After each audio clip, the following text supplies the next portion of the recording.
Hi friends, welcome to my channel Karthik Telugu news. Friends, ఇంతవరకు ఎవరైతే మా ఛానల్ సబ్స్క్రైబ్ చేసుకోలేదో వారైతే ప్లీజ్ సబ్స్క్రైబ్ చేసుకోండి ఫ్రెండ్స్. అలా అయితేనే మేము పెట్టే ప్రతి వీడియో కూడా మీకు నోటిఫికేషన్ రూపంలో వస్తుంది. అలాగే మీకు వీలైతే మా ఛానల్కి ఒక లైక్ అయితే చేయండి.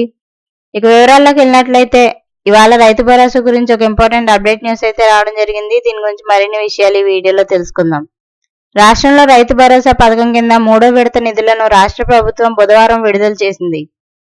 4 ఎకరాల వరకు 6.33 లక్షల మంది రైతులకు 21.89 లక్షల ఎకరాల కోసం 1,313.53 కోట్ల రూపాయలు విడుదల చేసినట్లు వ్యవసాయ శాఖ మంత్రి తుమ్మల నాగేశ్వరరావు తెలిపారు. సచివాలయంలో ఆయన మాట్లాడుతూ, ఇప్పటి వరకు మొత్తం 5,215.26 కోట్ల రూపాయలు రైతు భరోసా కోసం విడుదల చేసి 58.04 లక్షల మంది రైతులకు సహాయం అందించినట్లు చెప్పారు. 9 రోజుల్లో 9,000 కోట్ల రూపాయలను రైతుల ఖాతాల్లో జమ చేస్తామని సీఎం ఇచ్చిన హామీ మేరకు మరో వారంలోగా రైతు భరోసా నిధుల జమ పూర్తి చేస్తామన్నారు. రైతు భరోసాపై బారాసా నాయకులకు తమను ప్రశ్నించే నైతిక హక్కు లేదన్నారు. రాష్ట్రంలోని మార్కెట్ యార్డుల్లో పనిచేసే దాడ్వాయిల సమస్యలను త్వరలోనే పరిష్కరిస్తామని మంత్రి తుమ్మల నాగేశ్వరరావు తెలిపారు.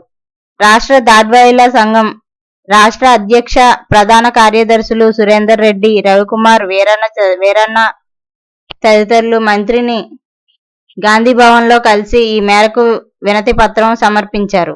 సో ఫ్రెండ్స్, ఇది update news. Thank you friends. Thanks for watching this video. Please subscribe.